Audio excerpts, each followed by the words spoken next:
going to mean something deeper than what you will hear. So I'm going to advise you, write every word that you hear.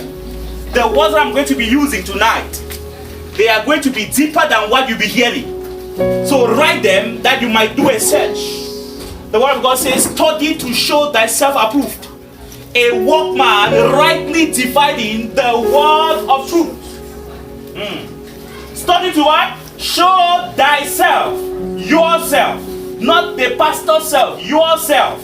Study is an instruction from the Apostle Paul to Timothy. Study to show what? Yourself, my son Timothy, approved. He says a workman. So everyone who is called as a Christian or as a follower of Jesus is said to be a workman in the vineyard of God. And in order for you to be able to manifest fully in that office as a workman, you need to be skilled. You need to acquire the right skills. And the only weapon you are going to need in this place is the word of God. And you have to be skilled like a man who uses a sword to be able to use the word of God appropriately. Hallelujah. Hallelujah. The armor of God. Ephesians chapter number 6. We have heard about that so many times, but God is bringing something to you different tonight. I know it very strongly. Ephesians chapter number 6, verse 10. We are going to start reading from verse 10. If you have a New King James version, please help me read. New King James. New King James. Let's be on the same level. New King James. New King James. Ephesians chapter 6, we are going to start reading from verse number 10. Ephesians chapter 6, verse 10. Follow very, very, very, very well. Everybody knows that everybody can quote it. Even in the Sunday school, everybody quotes it. But listen very, very attentively tonight. Ephesians chapter number 6, verse 10. Let's read. Finally, my brethren. Finally, my brethren. Be strong in the Lord. He says, be strong in the Lord. Now listen, I have said that I'm going to be teaching tonight. So every word that we are going to see, we are not going to take it lightly. We are going to take it very seriously. Listen to me, people of God. The Bible says, holy men who wrote the scripture as they were what? As they were carried by the Spirit. They were given intimations. God gave them inspiration, and they wrote by the Spirit. And every word that they wrote had a certain spirit behind. No wonder the Bible said the letter killed, but the spirit giveth what? Life. So when I look at my Bible, when I take up the Bible, I have a print version. It is the letter. This is what we call the letter. But behind every letter, there is the spirit. So the letter, if I want to go by the letter, then what I want to get from it, I will not get. If I want to go by the letter, what I'm expecting to see, the word of God says I'm healed. If you go by the letter, you will not see what the healing. But it says that out of every letter that you see, there's what? There is a spirit that is responsible for what? Power manifestation. Hallelujah. So I'm going to be focusing on what? On that spirit. What was the mind of the Holy Ghost when it gave that scripture? So Apostle Paul says, finally, brethren. Finally. He was talking about some things. And he now tells them, finally. So we are in the conclusion of a certain matter. We don't have time to be looking at what was happening. But from where we are going to connect it very quickly. Let's go. Finally, my brethren. Brethren, therefore. Be strong. Let's go gradually. Listen. Be strong. First thing. Be what? Be strong. Be strong. That strength there is power. And that power there, if I want to understand it very well, it means finally, my brethren, receive strength. It is not just be strong.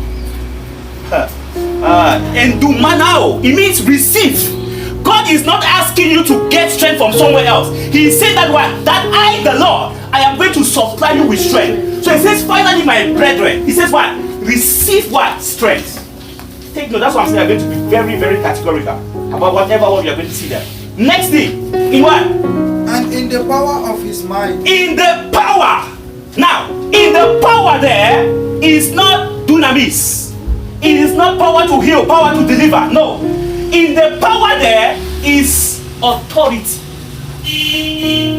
Finally, my brethren, he says, receive strength. And what? And authority. When you talk about authority, what are you talking about? You're talking about exercising control over something.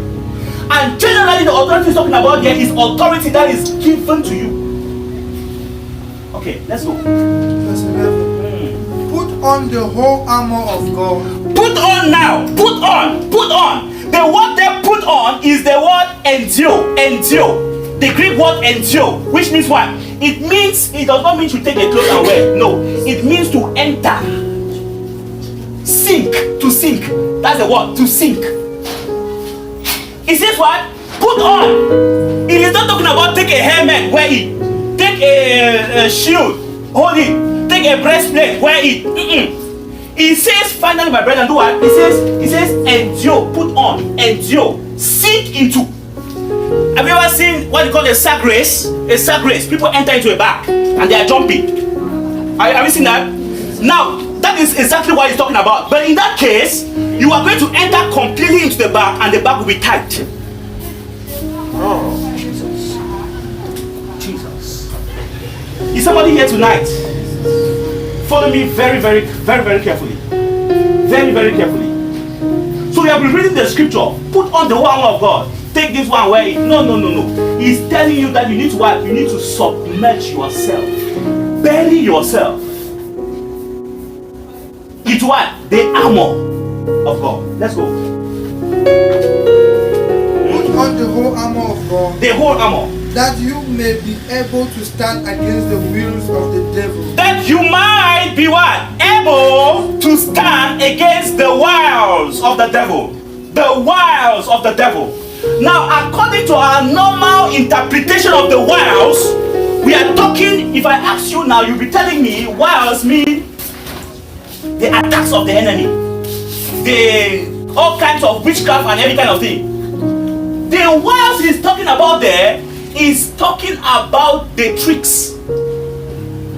The wiles, the tricks of the devil.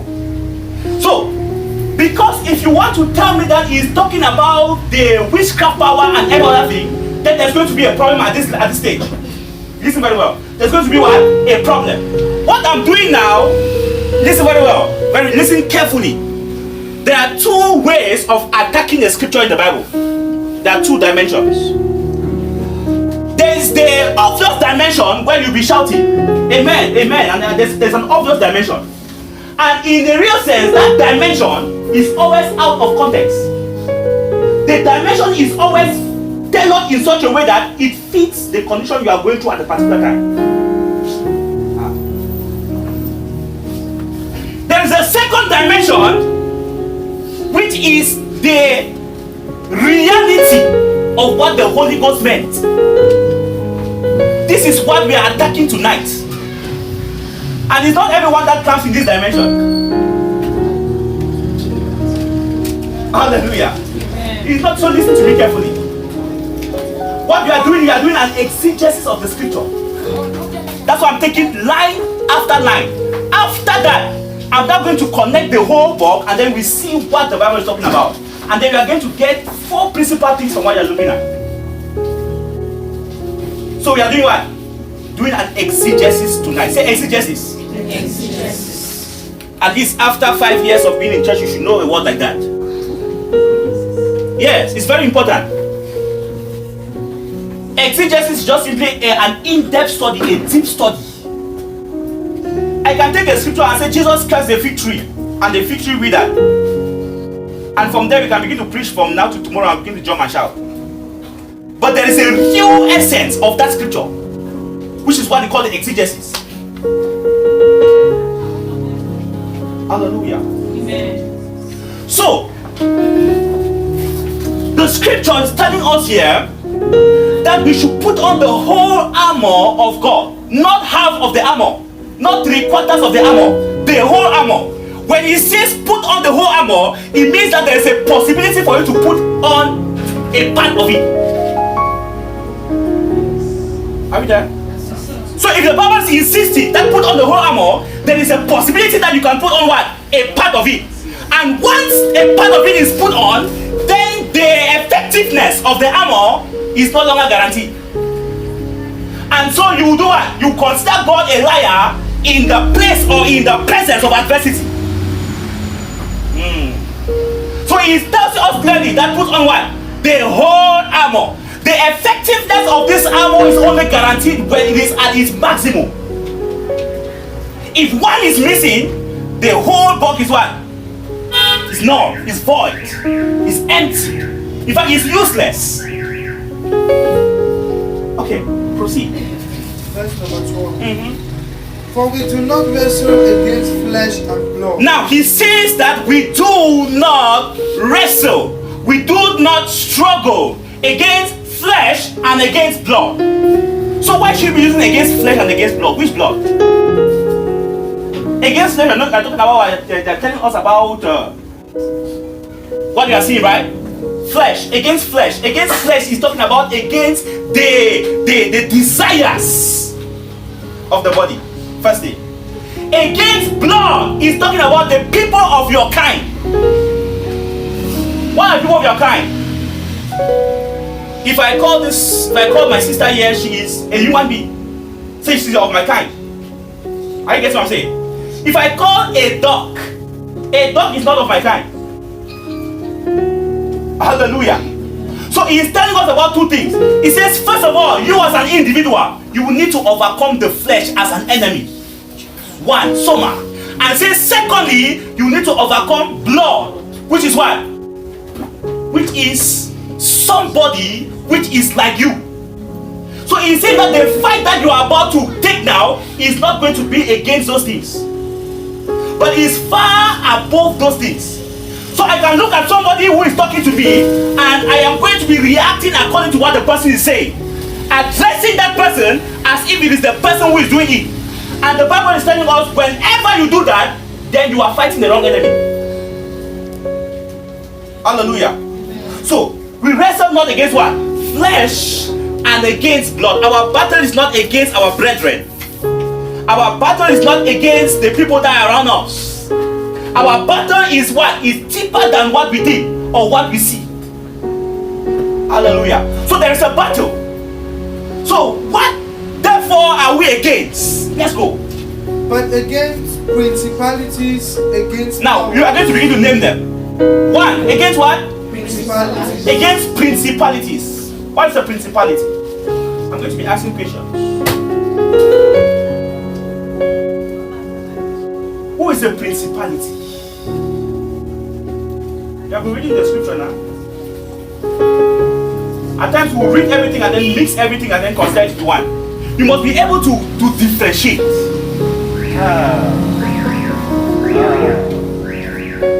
It says against what? Principalities. A principality is an active cause of a given issue. I use the word what? Active cause. I'm going to explain it physically, what I mean. So I should understand when some things begin to happen, you should know where they're coming from. A principality is what? Is an active cause of a problem. Active. It means that whenever you handle the issue, there's always going to be another day of a fight. That power is always there. You don't kill demons. Oh. You don't say in the name of Jesus, I kill this demon. It is scripturally wrong. It means that you don't even know what you are doing. At times we just shout fire and do some things and things begin to happen, but we don't actually understand what is happening. Thank you, Lord Jesus. So a principality is an active cause of what? Of an issue, of a problem, of a difficulty. Now listen to me. In Daniel chapter 10 verse 13, someone should go there very quickly. Daniel chapter number 10 verse 13. Let me show you something. And then when you go back, you're going to read Daniel 11 1, 2, 3. It's going to set you up on exactly what was happening in Daniel chapter 10. Daniel chapter number 10 verse 13. You can read the whole chapter to actually get exactly what was happening. I'll just explain very quickly. Are you there? Daniel 10 13. Daniel 10:13. But the prince of the kingdom of Persia But the prince of the kingdom of Persia withstood me 21 days. withstood me 21 days. And behold, Michael, one of the chief princes, came to help me. Hallelujah. Somebody say the armor of God. Somebody say the armor of God. For the armor of God to be effective in the hands of a believer, the believer needs to understand exactly what he's dealing with. And so, number one, what are you coming against? Against principalities. The Bible begins to make mention of a certain prince, not a king, a prince. When you read chapter 11 now, you will tell me about the king. Now, that chapter is talking about Daniel in the fast. He took a 21 days fasting program and he was asking God for something. But on the very first day when he started the program, God released the answer. Day one. But Daniel did not see the result of his prayer. It means that the answer which God released did not reach Daniel. So was God in delay or what happened? The Bible begins to tell us about something that happened in the heavenlies. That as the angel of transfer that was bringing the answer to Daniel, they said the angel came to a certain location in the realms of the spirit. It is not physical. And in that location, he was captured by a prince called the Prince of Persia. And just imagine the Prince of Persia, a principality, captures an angel of God with the answer of a prayer from God. Which kind of principality is that? Which kind of power is that? That's greater than the power of God. The Bible says that principality held that angel there for some time, until it took the angel Michael to come and rescue the angel. And when he did so, the angel continued and did what? Delivered the message to Daniel and told Daniel that he's going back to continue the fight. The fight was not over. So in verse 10, after that, there is what we call the fall of the Persian Empire. Listen very well. In Bible history, after that encounter, the Persian Empire fell. That is to tell you that over every city, over every town, there is a demonic power that is not just a demon, but it's a principality, it's a fallen angel, it's even from a demon. Listen very well. A principality is a fallen angel. Fallen angels are not demons.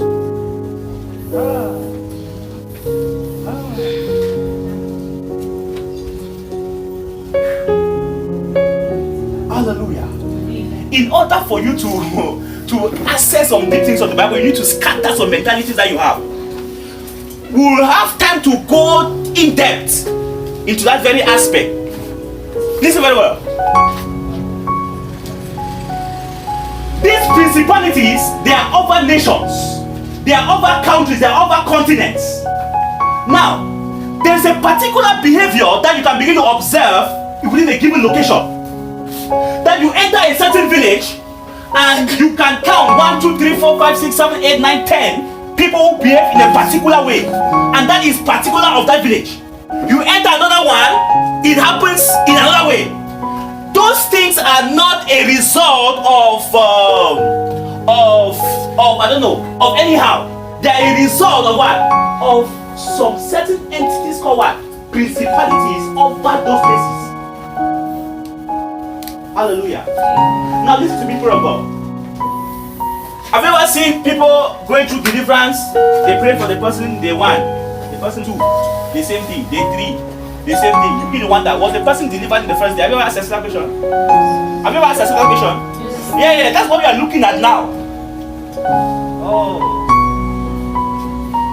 Maybe we'll just call this one part 1 because you cannot finish it tonight. It's just part 1. Listen to me, people of God. If this is a man, and this man has a vacant room, an empty room, in the space between his spirit and his soul, listen to me, then the Bible tells us that this demon looks at that space, if it is empty, and does what? And it casts itself into that place. Nobody is going to tell you to come there. It's going to cast itself there. The demon goes to what? The desert. There's nothing in the desert, right? The desert is dry. There's nobody in the desert. Okay. But before a demon leaves a man, somebody needs to do something. By the power of God. But when the demon is in the desert, nobody does anything. He comes by himself. So when he comes to that space, listen to me very well. When he comes to that space, and the power of God comes over that person, there is the fire of God that comes over that man's life. The fire of God. Called the fire of deliverance. When that fire comes, it causes that demon to do what? To move out. Are we there? Because it cannot stay there. It does what? It moves out. Now, but there's an active cause, which is not the demon itself. And that active cause is responsible to do what? When that demon goes and comes back, you say, why have you come back? Go back there. Are you seeing that? So this principality is not there when the thing is being done. He is in charge of what? Of a legion of demons. So he controls. So when he sends this man, he goes, and then there is something. He comes back. He says, go back there, 5 of you, 7 of you, go back there. There's something that comes. He comes back again. Looks at it, there's a space. Go back there, 14 of you, and so on and so forth. So the principality is what we call the active cause. And at times, when you don't handle the active cause, you suffer from the same effect. That's a secret in the spirit. So there's what we call what? A principality. Next dimension. Against powers.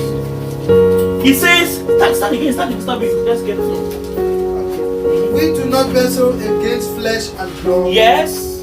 But against principalities. 1, begin to count it. 1, Against principalities. power. 2, against powers. Against what? Against powers. 3, against the rulers of the darkness of this age. Against the rulers of the darkness of this age. Against spiritual hosts of wickedness in the heavenly places. Those are the 4 things that the armor of God needs to make or need to come against. 4 things, you have to identify them. 1, principalities. 2, powers. 3, rulers of this world, rulers of darkness. The world, cosmos. Cosmokaryote, that is the rulers of darkness. And then the last one. Against spiritual host of wickedness is the lowest category. The other there is a rank. Hallelujah. So if there's a rank there, the highest of them is a principality. It goes down to powers. Small witchcraft powers and small demonic songs, small things. Hallelujah. It goes down to another dimension. And then the rulers of this world. You see, at times you begin to look at some rulers or some leaders of nations, and you begin to wonder, do these people have hearts? Is that true? Yes. You wonder how they operate. He says that they are channels. They are channels of these wiles. They come with you what? With oppression. They make things to be what? To be hard. Those are what? Those are the tricks, the wiles of the enemy. Okay. Now, after he has listed all this, next verse now. Verse 13. Therefore, take up the whole armor of God. So now he's not telling you. He says, because of these 4 ranks, he says, therefore now, do what? Take up. Take up. Take up. Put on. Take up. Put on. Endure the whole armor of what? Of God. Yes. That you may be able to withstand in the evil days. That you may be able to withstand, not that you may be able to run. Listen very well. That you may be able to what? There is nowhere in the scripture where God permits anyone that has his spirit to run from the enemy. anyone in the Bible who did die. Hallelujah. When Jesus was baptized, the Bible says he was led by the Spirit of God into the wilderness. And that in the wilderness, he had 40 days of fasting. And it was not during the fast that the enemy came. It was after he had finished the fasting. And when he came out of the fast, the Bible says the enemy came and did what? And came to him with the wiles that he knows, with the tricks that he knows. And the Bible says he did not run from the devil. He stood the devil with what? With the word of God. With the armor. With an armor. Hallelujah. Now listen to me very, very well. James chapter number 4 verse 7. James chapter number 4 verse 7. James. Glorious God. James chapter 4 verse 7. Therefore, submit to God. Resist the devil and he will flee from you. It says, therefore, submit to God. It says, run away. It says what? Resist the devil and he what? And he will flee from you. And he will flee. Jesus knew exactly what he was doing.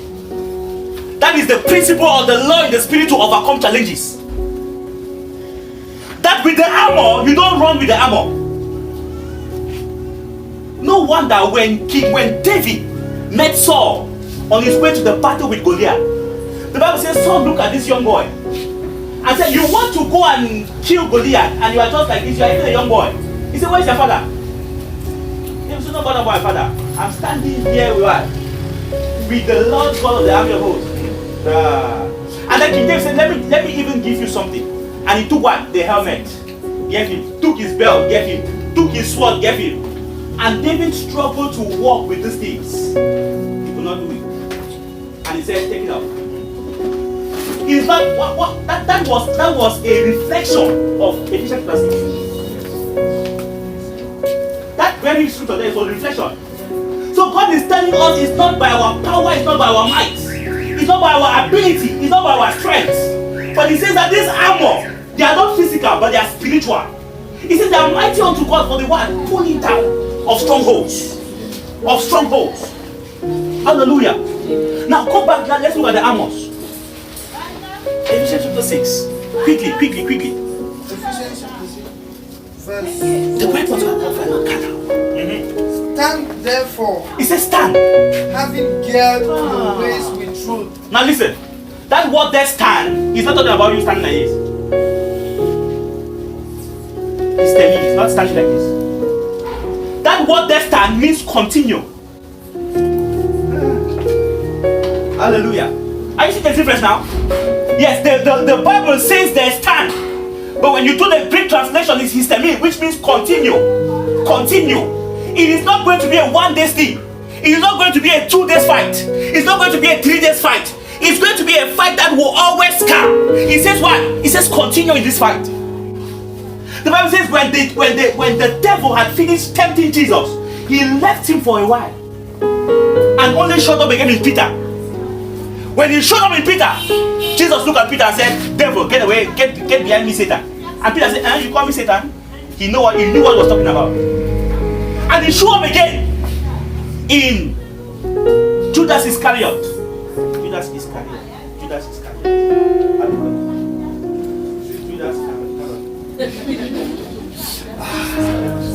Thank you, Lord Jesus. So, he said that one, that you are going to what? You will need to stand. You need to continue. The battle is not going to be for 2 days. That this battle will persist. But he says what? Resist. Resist the devil. And shall what? Shall flee. Now, let's go now. Stand therefore, having girded your waist with truth. Now, he's not listing the armors. Take note of the armors very, very well. He says what? Having girded your waist with truth. Gird your waist. No meaning of gird your waist. Come on, they know what you're talking about. Gird your waist. To tie a loin around the waist. The girdle. This is the girdle. He says, gird your waist with what? With truth. Gird your waist with truth. You know the meaning of waist? that thing they're not talking about wrapper, it's not talking about tying something, truth around your wrapper. No. It's talking about the procreative power of the individual. No procreative power. It means the power for you to continue in the fight.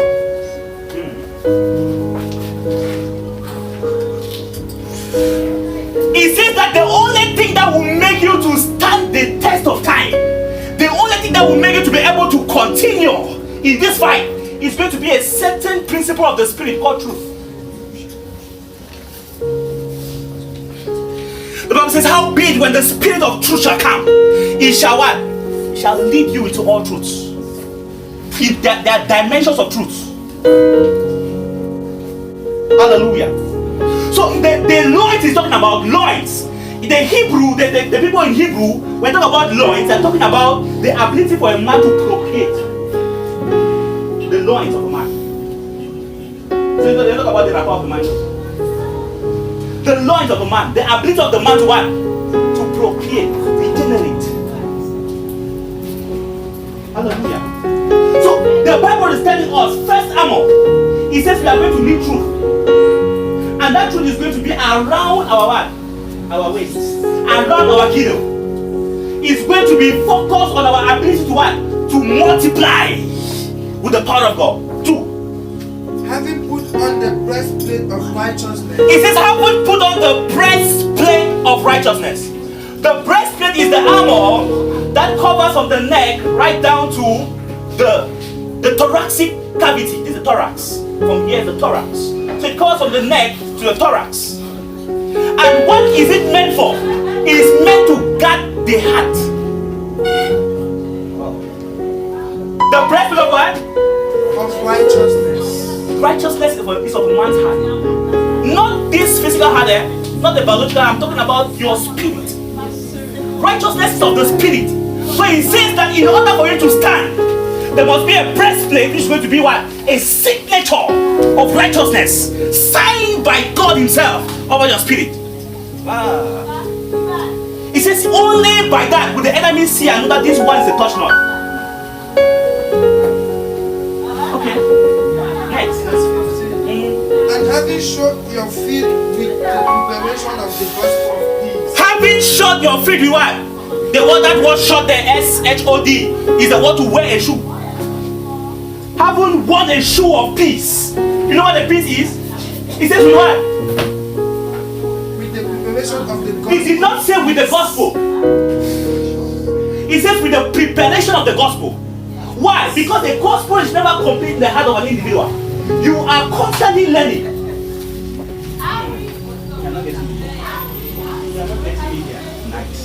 Listen to me very, very well. The Bible is very specific when it writes. It says there's going to be what? A preparation of the good tidings, of the gospel, of the good news. You can eat you. There's going to be what? There's going to be a preparation. That is why Apostle Paul, speaking to the church, he tells them, he says, my little children in whom are what? I labor, I travail each day until what happens? Until Christ is what? Fully. There is a fullness of the formation of Christ in an individual, which is never complete until Paul says, he says, all I know is that when we see him, we shall be like him. That's going to be the fullness. So, but once you're on this earth, there's what? There's a continuous increase. There's a continuous what? Growth of the word of God. So the Bible tells us that this particular armor, which is the gospel, is not going to come in its fullness. That you will need to walk it every day. And that every day as you walk it, you'll be enough to overcome the wiles for that day. Thank you, Lord Jesus. Okay. Next. Verse 16. Above all, taking the shield of faith with which you will be able to quench all the fiery darts of the wicked one. It says above all, this one that you are not preparing, it says take it. Take what? The shield of faith. It says it is with this shield. You know what the shield is? A shield is that. How can I use? Let me use a back. It's a shield. It's a shield. Hallelujah. Let me not spoil it. This is a shield, right? So when when a fiery dart is not just a dart, it says a fiery dart. Not just a dart. You know what a dart is? An arrow or a spear or whatever thing. It is not just an empty spear. It has fire on it. That when it meets the individual, it has the ability to what? To consume. Not only you, but every other thing around you. He says, so therefore you will need what? The shield of faith. By which you do what? You quench. So they will come, they will fire arrows against you. But you do what? With what? With the shield of faith. With the shield of faith, you shall quench. Hallelujah. The fiery darts of what? Of the enemy. Okay, move on. Verse 17. And take the helmet of salvation. And then you are going to wear. What does the helmet cover? It covers the head, right? We're talking about the head, we're talking about the brain. And what does the brain do?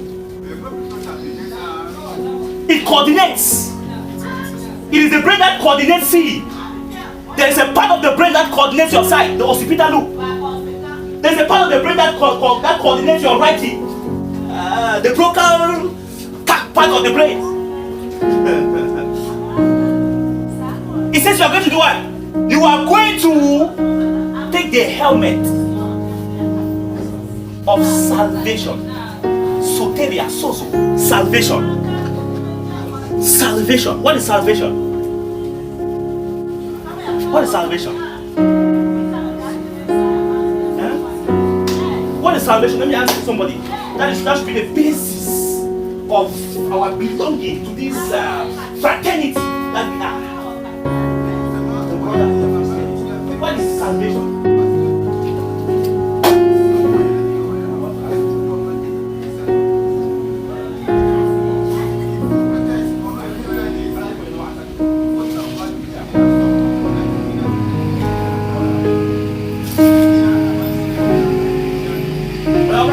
What's salvation?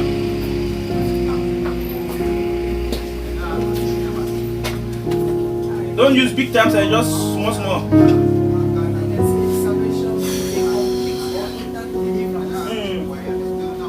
Is there partial deliverance?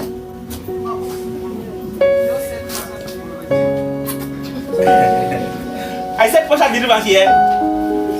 Me? Nah. Almost partial.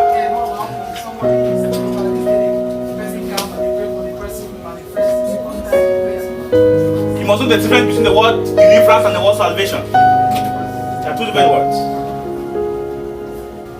So salvation is what? Is being what? That's what you know, right? But it does not end there. That's why it's superior. It's being saved. 1, 2. Join 2. God saves you and then he does what? He joins you to. Your salvation is made available, your salvation is made possible by the Spirit of God. Hallelujah. The Holy Spirit. And he says, for Jesus died on the cross for you and for me. And his death was what? His death was what? Was for the reconciliation of the world back to God. And when that happens, he says, any man that believes in his heart and does what? And confesses with his mouth is what? He said, 1, 2. And then there must be what? He says, this God that has translated you from what? From the kingdom of darkness to the kingdom of his dear son. Make this tell me, translate. He says, whenever these two things come together, then salvation has come to you. Hallelujah. So there's what? You are saved. And God does what? He joins you to. So there's what they call the baptism of the Spirit into the body. There's what they call the baptism of fire. Are two different things. There's a baptism of the Spirit into the body. It means that the Spirit of God takes you like this and puts you into the body. You know what the body is? The bride of Christ, the church. Not grammar, the church. When God looks at you in the Spirit, he does not see you. He sees his bride. The church, the glorious church. Hallelujah. So the Spirit takes you from what? from your state of death by the nature of Adam that was in you, and that's what? And attaches you to the body of Christ that makes you alive. So I'm saved and I'm joined to Christ. Hallelujah. Hallelujah. So he says that the head needs to have what? A helmet. Because it is the head that is responsible for what? For the control of the body and other parts for them to function. If the head has a problem, then every other part that has any other shield will not what? Will not function. And no wonder the Bible says Jesus is the head of the church. Just as the husband is the head of the wife. Hallelujah. Now listen to me now. Out of all those armors that we have had there, I can't see any armor that covers the back. I have the helmet, I have the breastplate, I have the belt of truth, I have the shoes guarded with truth. I have what? I have my sword, my sword, which is the word of God. And then there's another one again. After that, just read, then let me end now. That's part one. The sword of the Spirit, which is the word of God. The sword of the Spirit, which is what? The word of God. What do you do with the word of God? What do you do with the word of God? Now go to the next one now. See what you do with the word of God. Verse 18. It says the sword which is the word of God. There's a colon there. Look at it very well. Is there a colon in the Bible? Praying Is it a always, full stop? You know what the colon does? Now look at it now. Next now. praying always with all prayer and supplication in the Spirit. That's what you do with the word of God. That's what you do with that sword.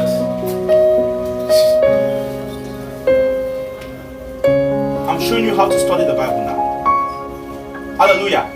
So it talks about the word of God, and then it now goes now to tell you what to do with the word of God. It says you are going to be praying what? Always. Always. With all kinds of prayer. And what?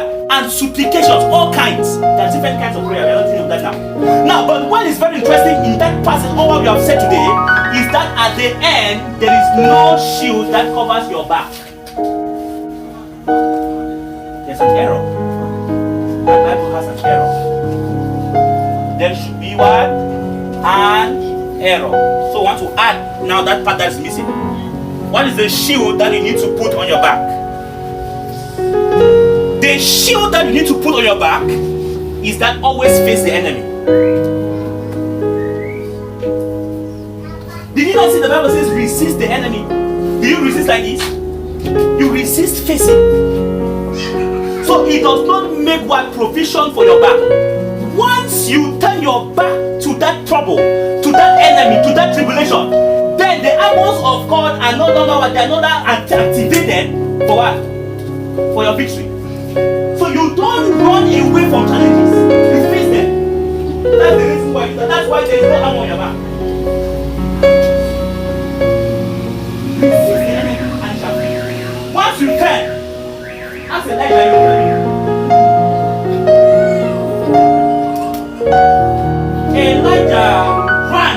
He did not understand the principle of resisting. So he ran from Jezebel. But he made Jezebel in the hands of Herod. And his head was put on the table. They find that they got the man controlling the gospels.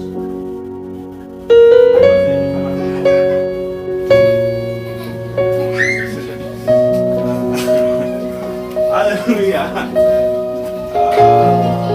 Hallelujah. So I come today with one word for you.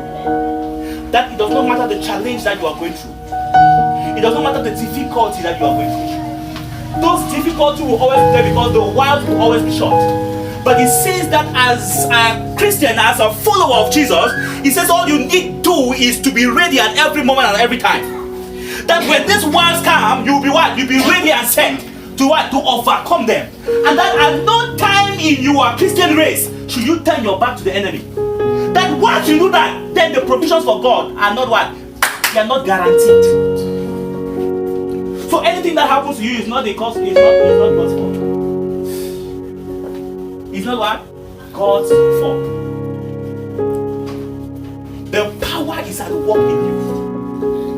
What? God's power is what? Is at work in you. God's power is at work in you. It's an armor. And that power is made alive by what? By the revelation of the word of God. The power of God to overcome, to stand, to have the courage. He says it is what? That power is only made active by what? By the revelation in what? In the word of God. Hallelujah.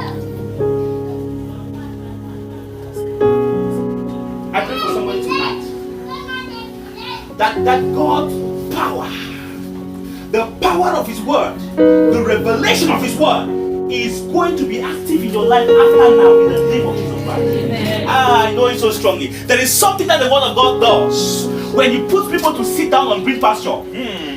There is something it does to their spirits, that it sharpens them up, that whatever thing that you speak, you begin to see it manifest. You wonder, is this the word of God? Yes, it's the word of God, because that is the nature of the word. The Bible says, this God who spoke, let there be light, and there was light, is the same God. That is what? Speaking in us. How do I know? Greater is he. Greater is he that is in me than he that were in the world. So the enemy is in the world, is in that system, but greater is he that is in me. So I do what? I says I kept myself, I prepare myself, and I stand with all the armors of God to what? To face. Hallelujah. That is the mystery of the secret, or what you call the depths of the mystery of God, by which you exercise spiritual strength.